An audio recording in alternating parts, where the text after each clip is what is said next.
Welcome back, ladies and gentlemen, to the Deer Park Coaches Show. He's Tucker Berger. I'm Jake Snyder. Tuck, the Wildcats fall this past weekend, 24-0 to Madeira. Fall to 5-1 on the season. Obviously, not the results you were looking for. But I think at the end of the day, you're still 5-1. Mm-hmm. So everything's still in front of you. Just talk to me about Friday night a little bit. Yeah. I think at times you get a little too comfortable, and I think that's kind of what I felt throughout the week. Madeira is a good team, and we knew they'd be a good team, but I just think we didn't prepare extremely well. I didn't think we had great practices Monday or Tuesday, and Wednesday was pretty good, and Thursday, there's no school, kids are coming in. Friday there's no school. It's just tough to get some of the guys locked in. I thought we came out flat, and you come out flat against a team that's fired up and motivated. It's hard to get back in the ball game. Yeah. We hung in there for a while, but it just felt like all night we couldn't get anything going. We had some uncharacteristic drops. We had some penalties here and there that really set us back. But it's never good to lose. But I think with every loss, you can take some things from it. And I think that was the one thing is it kind of gave us more of a mindset that, we can get beat any game. It also kind of gives you it gave the coaches a chance to kind of tighten up and get, some of those things that were starting to fall off and get a little lax around there, just to tighten those up and kind of create a little bit more structure around here. I mean, we're still a young team. And with being young, you need structure. So really that's been an emphasis for this week is, getting back on track. We got a big game this week and really just tightening up some of those structure things and just making sure the ship's staying where it's at and just keep going. Yeah, for sure. I thought the offense really struggled to find any kind of rhythm. That Madeira defense is tough. I mean, they held Reading to 6 points. They're 3-0 in the conference right now. I mean, that's kind of the nature of the CHL is never get comfortable because every week there's somebody else coming after you, ready to give you their best. Again, they're sitting at the top of the CHL right now, but Tink Sellers has only 85 yards passing, 10 of 26. No touchdowns, but no interceptions also. So you take that well. I thought, you mentioned this, but like a couple of drops kind of skew those numbers a little bit. Uncharacteristic drops from people. But the real number that stuck out to me that I think kind of tells the tale of this game is 14 carries for 19 yards rushing. If you can't rush the ball in this offense, the way that you guys play, it's not going to be a good night for you. Yeah, and I thought there was a period where it felt like we found our run game, kind of in that middle to the end of the second quarter. And we had a big 4th and 2, and I was pretty convinced we were going to get it. I think we were rolling. Morgan had a catch on that drive that kind of extended it, and then we have a false start, and that puts you back at 4th and 7. And odds tell you running the ball on 4th and 7 aren't great, especially when you're running the ball really for just 3 or 4 yards a carry. I mean, in theory that's great. I mean, but that's great on 1st, 2nd, and 3rd down, not 4th and 7. So, I just felt we were kind of behind that 8 ball, and I mean, I don't want to say we abandoned the run, but it gets to a point where you got to get back in the game. Right. So that's kind of when we started throwing the ball. I didn't think we threw the ball bad. I think there were guys that were open. There were guys that, got in position to make plays, and we just didn't make them. Up front, that we got a little bit of pressure on some plays, but I think those are just things you can work out once you see the film. So I mean, it doesn't look good on the stat sheet, but it's just something that we can put in front of the kids, like, hey, you have the ability to not let this happen again. And I think they've really responded well to that kind of that challenge that we're putting out in front of them. Yeah, I think game flow is important to talk about. You know, you see it, and listen, it's not good. We know that. Yeah. We don't need to sugarcoat anything, but you can watch the film and see. But you can see where the mistakes happen. I think that's the part that you can take away from it is it's easy fixes, to be honest with you. There's not a lot on that film. You know, one thing goes this way or this way, one way or the other, and it's a different game going into halftime. Oh, for sure. You know, obviously, and we'll get to the Morgan Brown's kickoff return to start off the second half. Yep. If you can convert that into points, at that point in the game, whole different game. It's a whole different ball game. You know, there's these little moments over the course of 48 minutes or 40 minutes that tell you the story of how this thing goes. I do want to look at a couple of plays. There's not a ton to look at in this game, if we're being totally honest about it, but a couple of plays I do want to look at. The first one we're going to talk about is Cooper Roberts. He had 2 catches for 26 yards in this game. This was the big one. This is one of your better, maybe the best executed play that you guys had all game long. So walk me through this one. So we knew that their corners were off all night. And I mean, we were really working on throwing this hitch. You know, we'd probably called it maybe 4 or 5 times prior to this one. And it just felt, it's something that when we run it in practice, I mean, I've seen Tink go out there, put a towel around his eyes and hit it 8 out of 10 times. So, I mean, it's something that we know and we expect to hit. And it just felt like it was one of those things where we were still off. But he makes a good throw on this one. He delivers the ball, gets it out quick, and Coop does a good job of, you know, we tell him, catch it, flip to that outside shoulder, and then get down the sideline. And, I mean, that's really what he does. He makes the catch and gets down the sideline, and, you know, he gets those yards after the catch. And, you know, this was a drive where it felt like we were kind of rolling. I mean, we were down, 17-0. And we were really trying to get some points. You know, obviously we didn't convert, but, you know, I think this is just a really good play by Coop, who is another guy who, I mean, these were his first 2 catches of the season. But, you know, it's not a guy who we, you know, go in and it's like, oh, we're not throwing him the ball. He's not part of the plan. It's just, you know, we talk about how many guys we've had throughout the year do something. So, I mean, he's just another guy that, you know, has the ability to make plays. And, you know, when we got his number called, he made the play. So, you know, it's a good execution. It's a good play. And, I mean, anytime you get those chunk plays, it's really nice. But, you know, the downside is you just hope it leads to more after that. Yeah, and I think that's probably a pretty good indicator of this game in general is you had some nice moments. You had some good plays. You did some things right, both offensively and defensively, honestly. And just capitalizing on those moments was a big part of it. So we're going to jump right into kind of what I would say was probably the biggest moment of this game. We kind of alluded to it earlier. It's 10-0. You're starting off the second half here. You know, this is Morgan, you know, doing Morgan things, obviously, but this is one that you want to turn into something else. Yeah, and, you know, we had talked about this throughout the week that we knew they kicked the ball down that hash, and we knew that our best chance to get a big return was going to be to get to that opposite side just because there weren't a whole lot of guys over there. You know, blocking isn't great, but when you have an athlete with the ball in his hands like Morgan, he's going to make something happen. And, I mean, the fact that he gets as far down there as he does with, you know, 3-4 guys at the end of it. I mean, he goes about, 20, maybe 30 yards with really no blocking, and he's about 1-on-5, 1-on-6. No, I mean, so, you know, that's just one of our leaders stepping up and making a play. You know, like I said earlier, we unfortunately didn't capitalize on it. But, I mean, this is just one of those sparks at a halftime that when you get to that point where, you know, you're able to make those plays and, you know, you're kind of rallying together and, you know, those are things that in the past 5 weeks we had done. You know, we get a big return like that, we capitalize, and we probably score in 3 or 4 plays.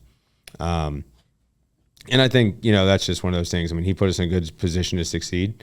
And, you know, whether it was the plays we ran or, you know, things here and there, we just didn't capitalize. But I think out of half, that's, you know, a bright spot to see that for sure we were ready to come out and respond. We just, you know, we didn't execute after that.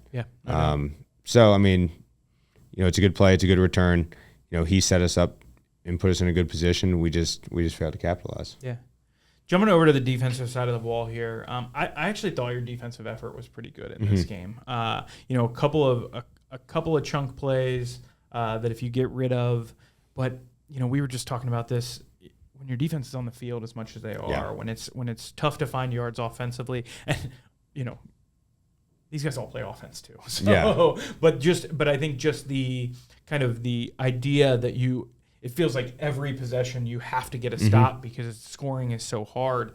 106 recorded tackles in this game. A lot. That's great. But it made you on the field. It made you on the field a whole lot. But 11 TFLs in this game. Morgan has 20 tackles, which you probably don't want from a defensive back. But he really showed out. 2 TFLs for him. Caden, I thought, was really, really good in this game. 12 tackles, 3 in the backfield. I thought defensively the effort was there. Yeah. I think we had some bright spots, and I think there came a point in the game where, I think we were kind of done. But they battled for about 3.5 quarters. Yeah. And it's tough because, we've talked about it before. Usually we're on the side where we're dominating the ball, we're dominating the time of possession, and we're wearing those teams out. And we hung in there. The fact that they're running the ball probably 40, 50 times, and, at halftime it's only 10-0. And, we did some positive things. I didn't think our tackling was great, but, we had to make some adjustments, and I thought our guys fought pretty hard. Yeah. So I didn't question their effort at all, but, I think it just comes to a point where when you are playing maybe 17, 18 guys, it's going to catch up to you, and I thought it caught up to us probably midway through that fourth quarter. Yeah, for sure. We're going to jump into what I thought was kind of the best defensive moment of this game. And it's early in the game, actually. They got the ball first. Madeira did. And you were off the field once, it looked like. And then, an unfortunate penalty keeps you on the field. It kind of was a wear-down drive where they took it all the way down, kind of did whatever they wanted. But then you get to the goal line, and, the defense stood tall really well in that, and this is the third down play where they are on. That ball's on the goal line. It would have been pretty easy to just give up on this one, say they scored, we're okay. And I thought your defense stepped up to the challenge here. Yeah, and Andre Warren making this play. It's guys making effort plays, and it's 24-0, but you can still pick parts out of this game where guys played hard and guys, continued what we've seen through the first 5 weeks. Obviously with how the game went, it's not like there were as many moments where you can see it happening, but it's not like guys were just sleepwalking through everything from, the kickoff to the end of the game. Yeah, no doubt. Guys played hard, guys did their jobs, and, Andre, he's one of our senior captains. He's a guy we've counted on the past couple of years to make plays, and that's a big spot right there. That's the difference in them going up 7-0 versus them going up 3-0. Right. So, it's one of those things where you just have to continue to play hard, and you got to keep doing your job. And I think that was one thing that they really did well is, we got into a couple situations like this where we could have easily just kind of rolled over and folded over and let them get in. But, our defense plays really hard. Our guys up front, especially our D-line. I think our D-line's really, really good. Those are guys that just have carried us through so far. And, they're going to get better. It's a learning experience, just like, on offense, you get shut out. It's a learning experience. You learn from what happened and you move forward. You can't coach effort, and if they're putting out the effort, then you have a good place to continue from. And I think that's the main takeaway from this is we did some things wrong, but I think there were some bright spots that you can build off of into this next week. For sure. Just breaking down some of those defensive, like I said, Morgan with 20 tackles, 15 solos, 2 tackles for loss. Caden Lewis, 12 tackles, 3 TFLs.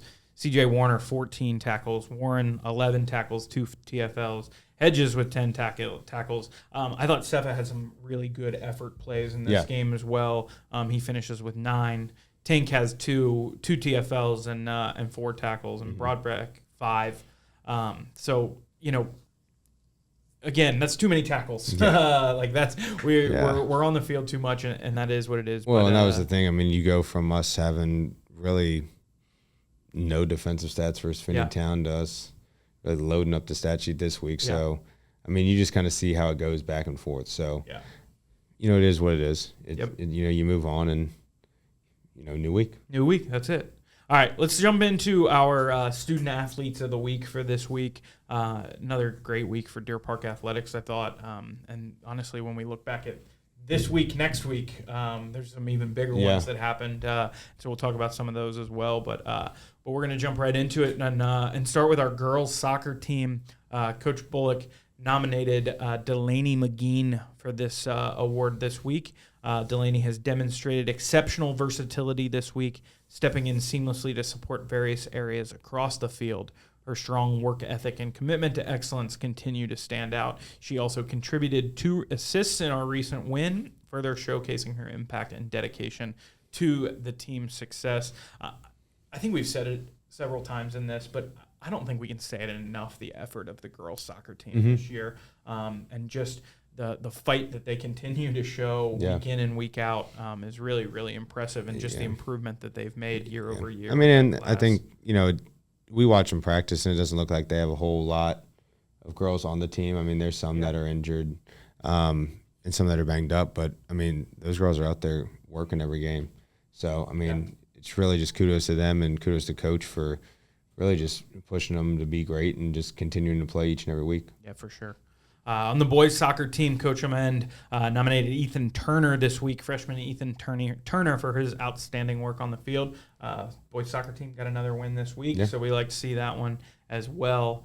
Coach Nolan on the cheerleading squad nominated Haley Gilreath. Haley had an amazing game last week. She was smiling, spiriting, and engaging the crowd the entire time. I can always count on her, this is Coach Nolan talking, to bring her enthusiasm and excitement from start to finish. Aside from being a great athlete, Haley is so much fun to work with and always brings the best energy to our squad.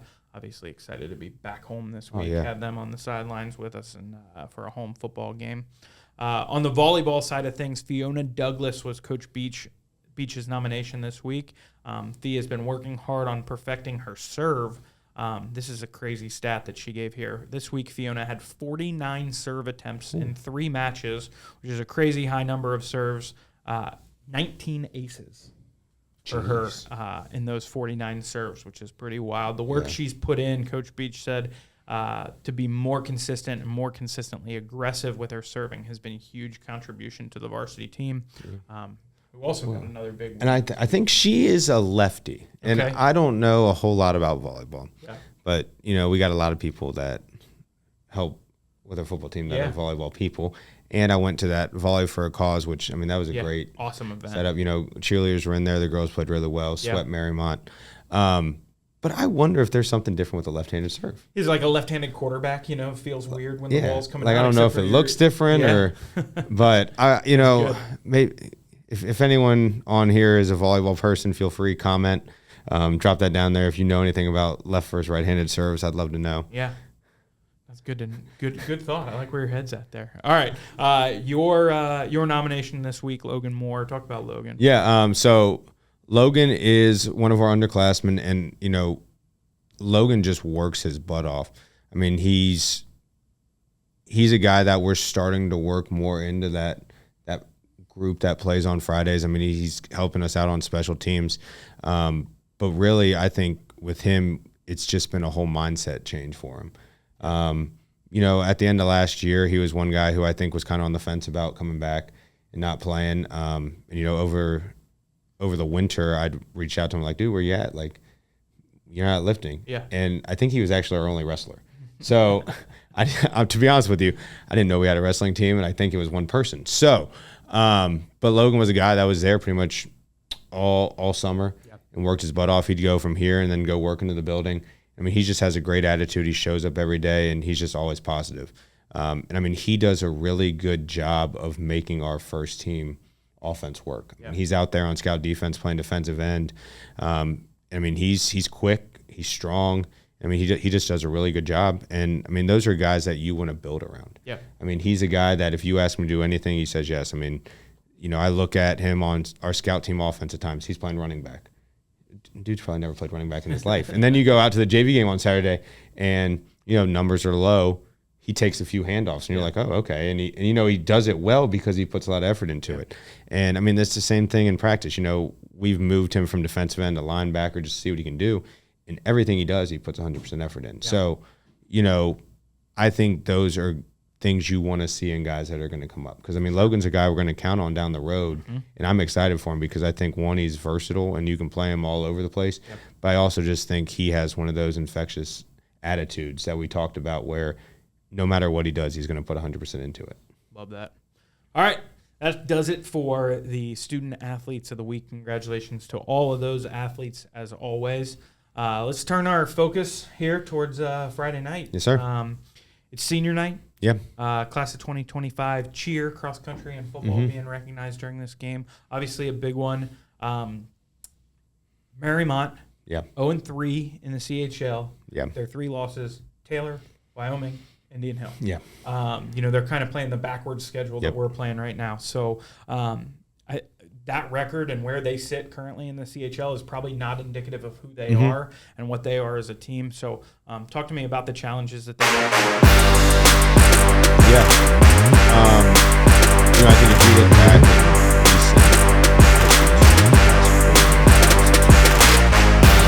this feels like a game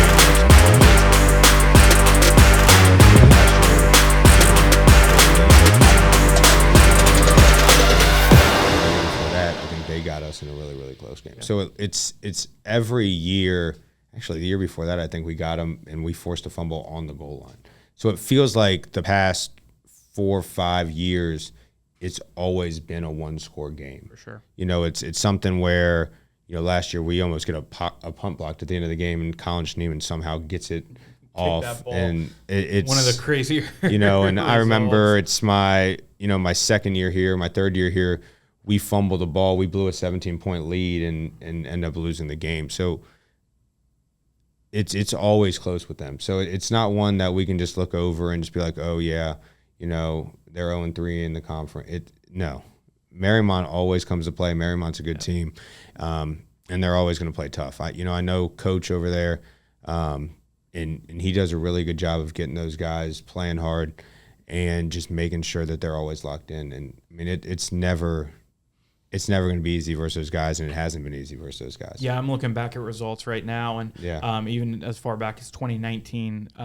So if you look at those, we're 4-2 in the last 6 years against them, and basically every single one of those games, except for a loss in 21, have been one-possession games. Yeah, I think that one in 21 is the one when we blew the 17-point lead. Yeah, and that one ended 42-28. That's the only one that's not a one-score game. These teams. This is kind of your jockeying for position in the CHL and where you stand and who you are. These games are as big a moments as anything else. But also, you know, taking a chance to recognize those seniors, those people that have meant so much to your program, and all of our Deer Park programs. Obviously, we love that. And I think that's, you know, this is a special class to me. And I was talking to you before we started recording. You know, when I came in to Deer Park, this was the first group I taught. I mean, these were the 7th graders in that COVID year. And I actually was with this group for 7th and 8th grade, so I know these guys really, really well. So, I mean, I guess in terms of age, I'm 27. I'm not really old, but, you know, seeing these guys get ready to go out there and, you know, be seniors, and it just makes you feel like time's really flying by. Because, I mean, I remember having Joe and EJ and Murph back in class when, you know, they're just little 7th graders. And now, you know, they're out here getting ready to play some of their last football games and then eventually graduate in the spring. So, I mean, it's just wild. But, I mean, it's a really good group of kids. It's a really active, involved group of kids. And I think that's what you see across the board. I mean, we have 14 guys on the team plus the 3 senior girls that work for us. I think there's 6 or 7 cheerleaders that are seniors, and then you got Luke, the lone cross country guy. I mean, so that's a big group. Yeah. And I mean, the thing is that I think even outside of this, you got a lot of seniors that are just involved in everything. Yeah, for sure. I mean, you look at all the academic stuff, you look at the soccer team, you know, it feels like this is a class that really has bought into the Deer Park culture and has really helped grow it. You know, so it's one of those things where it's definitely something that's to rally around. I mean, these guys know it's their night. You know, we've done a few things so far throughout this week for them, and really just put in perspective what this week means for them. Yeah. You know, we still have a lot of our goals out in front of us, and I mean, we're 5-1. You know, and we know games aren't going to be easy. It is what it is. But I think this is a good spot to kind of get back on a track. You know, get back to playing well, and then, you know, just try and take care of business. I mean, it's not going to be easy.